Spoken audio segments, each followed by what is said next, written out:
Survival from cardiac arrest requires quick recognition, rapid response, early defibrillation, and ACLS intervention.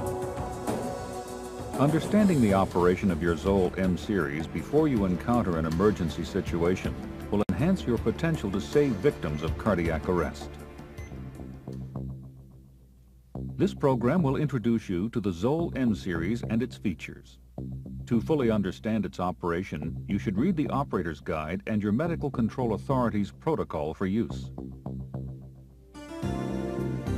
The ZOLL M Series is designed for use by healthcare providers trained in manual or automated defibrillation. Models include manual defibrillators, advisory models, and semi-automated models with manual override. When using the manual mode, the charging and discharging is fully controlled by the operator. In advisory and semi-automated modes, a sophisticated algorithm determines the need for a defibrillation shock and prompts the operator. All models of the M Series have the ZOLL Uniform operating system. Manual-only models have a charge button. Advisory and semi-automated models have a charge and/or analyze button. The first section of the video, Standard Operating Controls, describes the basic operation of the ZOLL M Series.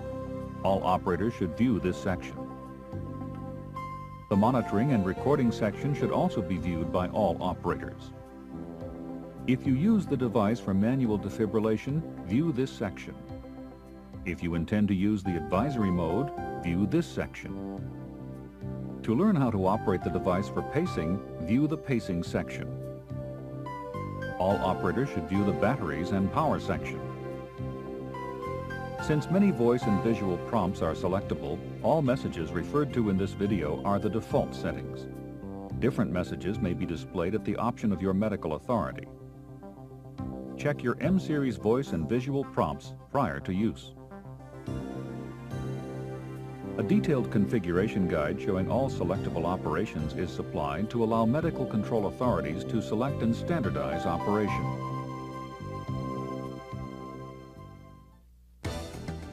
Let's begin by looking at the standard operating controls. The selector switch enables defib, monitor, off, and the optional pacer modes.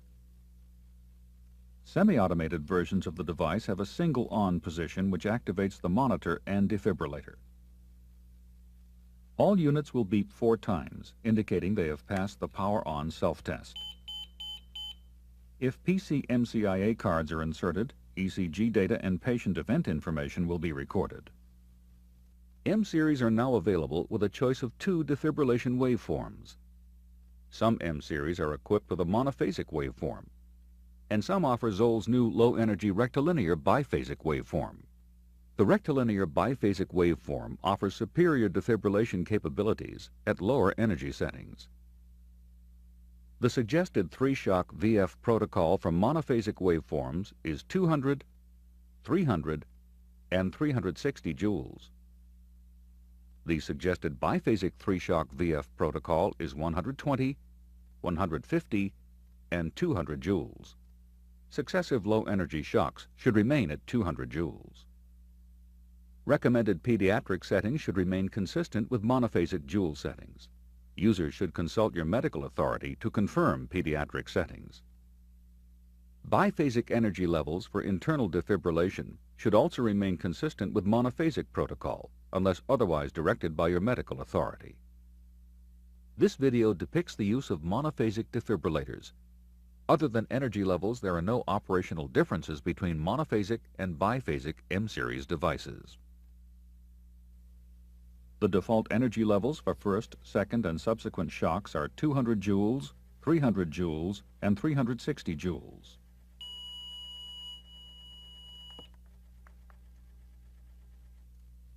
There are 2 arrow buttons for changing the defibrillator energy level.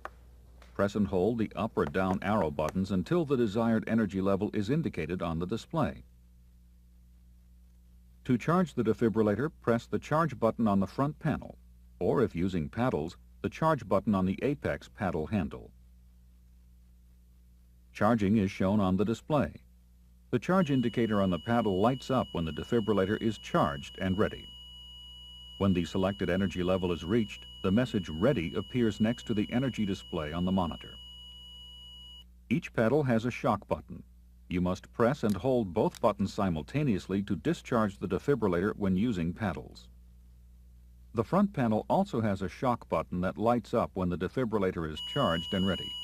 Press this button to discharge the defibrillator when using multifunction electrode or MFE pads. The 5 soft keys are used for code marker and other functions depending on the operating mode of the device. Labels for the soft keys appear at the bottom of the display directly above each key to indicate its function when these features are used. The default lead setting, pads or paddles, is selected when the device is turned on in defib or monitor modes, and multifunction electrode pads or paddles are connected to the universal cable. Lead 2 is automatically selected when the unit is turned on in pacer mode. Pressing the lead button changes the ECG source and sequentially selects ECG from each of the following lead configurations: 1, 2, 3, and paddles when using a 3-lead cable, and 1, 2, 3, and AVR, AVL, AVF, V, and paddles with a 5-lead cable. The size button allows you to change the ECG size and sensitivity of the signal. Size options are indicated on the display. The Alarm Suspend button activates or deactivates the heart rate alarm function. A bell symbol appears when the alarms are enabled. When alarms are disabled, the bell symbol has a line crossed through it.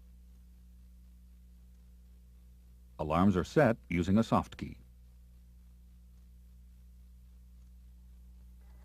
The recorder button starts and stops the multiple application printer. A second recorder button is provided on the external paddles. You can change from monitoring to diagnostic bandwidth by depressing and holding the button for 4 seconds. The unit reverts to monitoring bandwidth when the button is released. The speaker button enables soft keys to adjust the QRS beeper tone from maximum to inaudible. The heart rate alarm and charge ready tones are not adjustable. On the back of the unit, the ECG input connector for both 3 and 5-lead patient cables is located at the far right. The universal cable is color-coded red and is secured with 2 screws.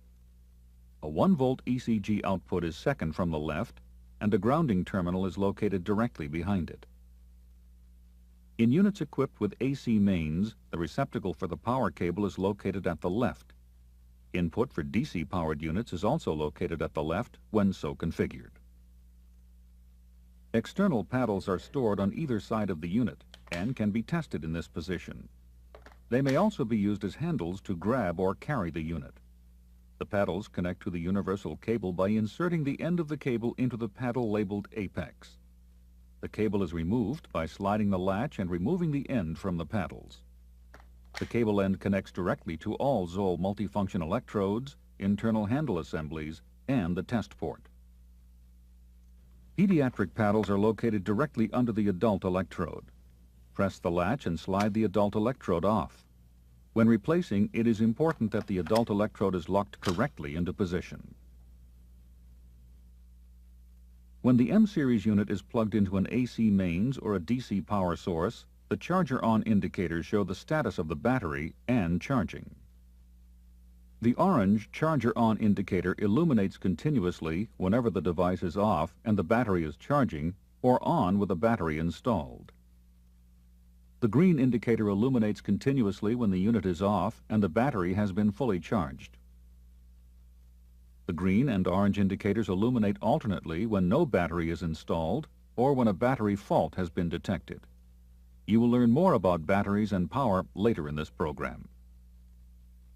The summary report shows patient ECG data, control settings, date, time, and code marker entries. To print summary information, press the summary button, then press the corresponding soft key. Press the button again or turn the unit off to stop printing. Reports will be erased when the summary button is pressed and held for approximately 4 seconds or is configurable from 5 to 90 minutes after the unit is turned off. Press down and pull open the paper tray to replace paper. Paper is easily replaced by unfolding one section, grid side up, with arrow facing outward, and closing the tray. The optional code marker feature activates the soft keys to record drugs and treatments and timestamps the intervention. Code markers correspond to AHA guidelines and can be configured to meet system protocols. Your operator's guide contains more detail on code marker and summary report features of the M Series. The M Series can be used to monitor the ECG and, when available, other parameters such as SpO2 and EtCO2. The ECG may be acquired through ECG electrodes, multifunction electrode pads, or through external defibrillation paddles. For ECG monitoring, the signal is acquired using a 3-lead patient cable or the optional 5-lead cable. During pacing, an ECG cable is required for monitoring. When using the 3-lead cable, leads 1, 2, and 3 are available. When using the 5-lead cable, leads 1, 2, 3, AVR, AVL, AVF, and V are available. The lead button automatically adapts to the patient cable selected. Proper application and placement of electrodes are essential for high-quality ECG monitoring. Markings and color codes for the different lead sets are shown in your operator's guide. Plug the patient cable into the ECG input connector at the back of the unit. The selector switch should be in the monitor or on position. Press the lead button until the desired lead is selected.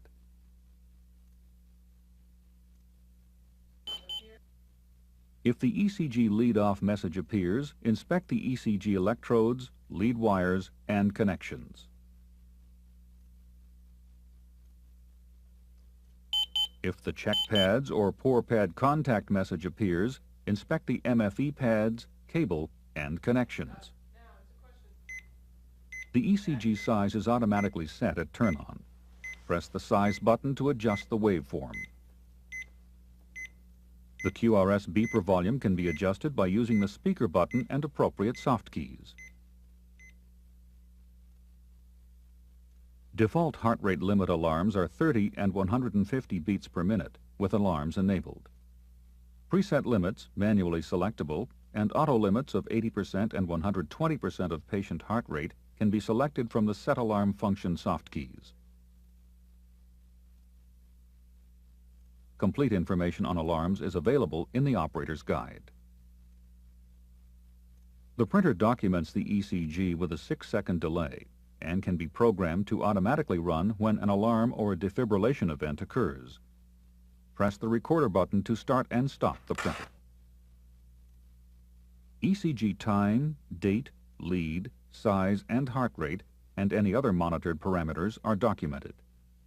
If pacing, the output current will be printed and delivered energy will be printed when the defibrillator is discharged. Check the paper supply at the beginning of each shift. A red stripe along the top of the paper indicates that the paper supply is low and should be replaced. A check recorder message appears on the display when the printer is activated without paper. Consult your operator's guide for more detail on ECG monitoring and recording. This section is for personnel trained in manual defibrillation, advanced cardiac life support, or similar protocols. First, let's look at manual defibrillation with paddles. For emergency defibrillation with paddles, first turn the selector switch to defib. The unit defaults to paddles as the ECG source when it is turned to the defib setting, and paddles are connected to the universal cable. Observe the ECG by checking the monitor or use the paddles to quickly view the patient's rhythm. If defibrillation is required, apply defibrillation gel over each electrode uniformly.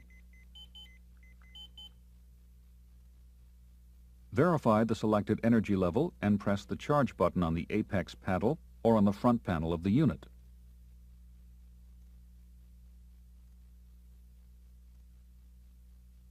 Apply the paddles firmly to the chest. Rub the paddles against the skin to ensure good contact. After charging to the selected energy level, the charge indicator on the apex paddle will light. The charge ready tone will sound, and the energy display will show ready and the selected energy level. Verify the energy level, warn all persons to stand clear prior to discharge, and observe all other safety procedures. Clear. Using your thumbs, depress and hold both shock buttons simultaneously until the energy is delivered to the patient. The display will show the amount of energy delivered. The procedure for using multifunction electrode pads in manual mode is similar to that used with paddles. Attach the multifunction electrode pads to the patient according to the directions on the electrode packaging. Ensure that the multifunction electrode pads make good contact with the patient's skin and that they are not covering any part of the ECG electrodes. If the multifunction electrode pads are not making good contact, the messages check pads and poor pad contact will be displayed alternately and energy will not be delivered. Pressing the pads down can correct this problem. The ECG can be immediately observed. If defibrillation is required, press the charge button. Follow the same safety procedures as with the paddles. When the charge-ready tone sounds, the shock button will light up. Verify Clear. the selected energy level and discharge the unit by pressing and holding the shock button. When in the defib mode, synchronized cardioversion is available to synchronize discharge with the ECG R wave. The sync on-off is controlled by a soft key. ECG should be obtained via a patient cable, since it provides the best signal and lead selection. After pressing the soft key labeled sync, a marker will appear above each R wave to indicate where the discharge will occur. Verify the marker's location is appropriate and consistent with each beat. Use the lead and size button if necessary to establish consistent synchronization. Select the desired energy level. The word sync will appear next to the selected level. Using either paddles or multifunction pads, charge the defibrillator to the selected level. Verify the ECG waveform is stable. Clear. And deliver the synchronized discharge by depressing both paddles' discharge buttons, or if using multifunction pads, the shock button on the front panel. Press and hold the buttons long enough for an R wave to trigger a discharge. Clear. Once energy is delivered, the unit will automatically return to defib mode unless configured differently. Internal defibrillation is available using ZOLL autoclavable handles and electrodes. Autoclavable internal handles are only for use in the manual mode. They do not operate in the advisory or semi-automatic modes. When using internal handles, the defibrillator automatically limits its energy output to a maximum of 50 joules. The defibrillator is charged by pressing the charge button on the front panel and discharged by pressing either the shock button on the front panel or the discharge button incorporated in the internal handle sets. To test your internal paddles, simply place both paddle surfaces together, keeping your hands off of the electrodes. Charge the device to 30 joules, press the shock button, and note the Test OK message that appears to indicate energy has been delivered to the assembly. Complete information on internal handles, including procedures for cleaning and sterilization, is available in your operator's guide. This section covers operation and advisory mode. ECG analysis capability identifies shockable rhythms when using multifunction electrode pads. Verify the patient is unconscious, not breathing, and pulseless. Begin CPR, request assistance, and remove clothing covering the patient's chest. Apply the MFE pads according to directions on the package. Pads may be applied in an anterior-posterior or anterior-anterior position. To use the advisory feature, the selector button must be turned to defib. The unit will display defib 200 joules selected on the monitor. Press the Analyze button to begin analysis of the patient's ECG rhythm and to detect any shockable rhythm. Analyzing ECG will be displayed while the patient's ECG is analyzed. Once the analysis is completed, the unit indicates whether or not a shock is advised.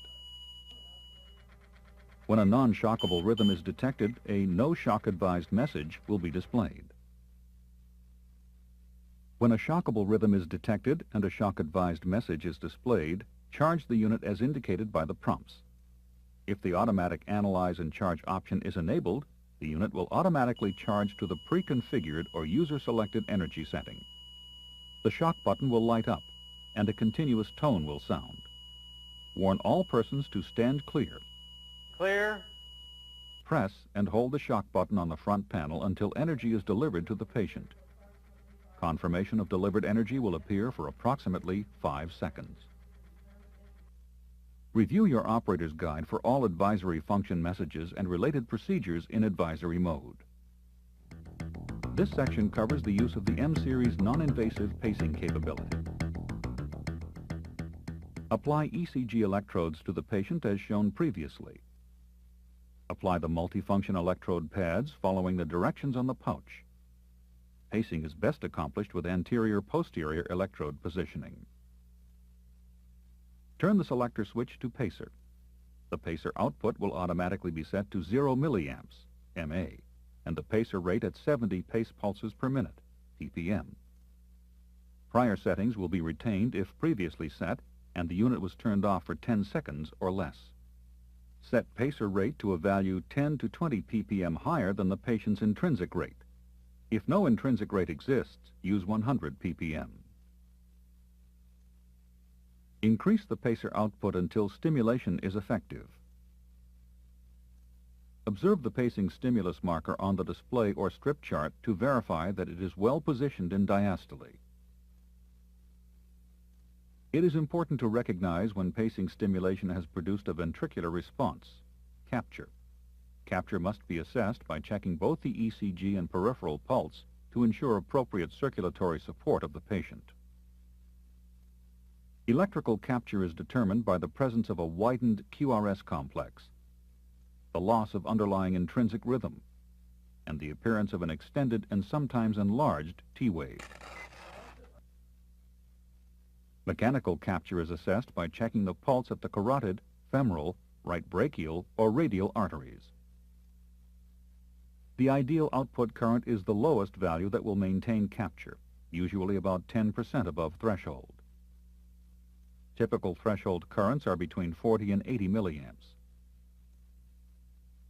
Location of the multifunction electrode pads will affect the current required to obtain ventricular capture. Standby pacing provides a pacing stimulus when the patient's heart rate drops below a predetermined level. Establish effective pacing as shown and set the pacer output 10% higher. Lower the pacing rate below the patient's heart rate to a rate sufficient for adequate cardiac output. Pacing is resumed if the patient's rate drops below the set pacing rate.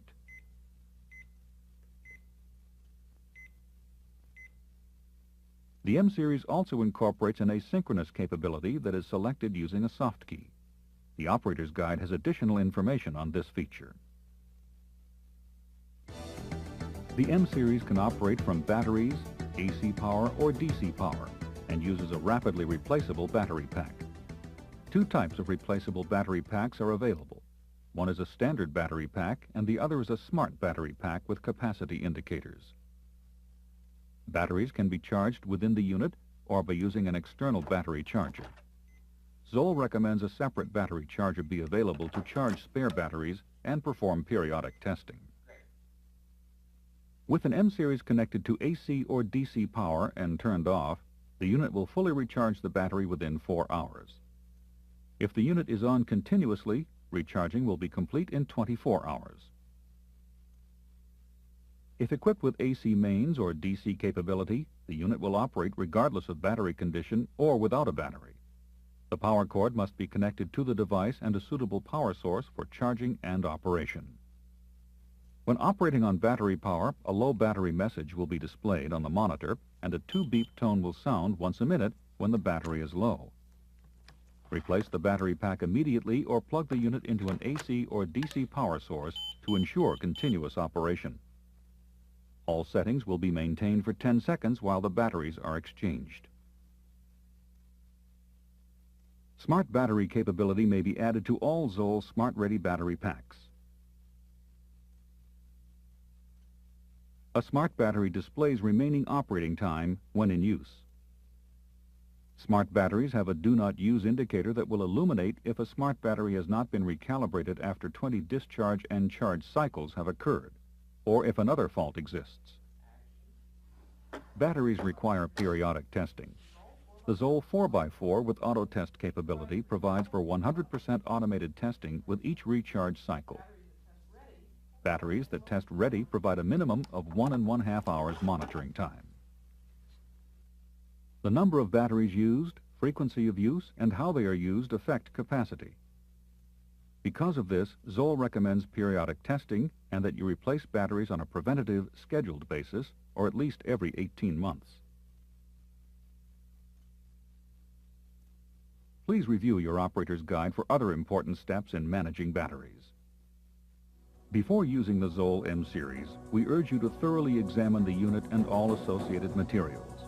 Additionally, using the M Series in a simulated cardiac arrest with ZOLL training electrodes and simulator will prepare you to use this equipment in emergency situations.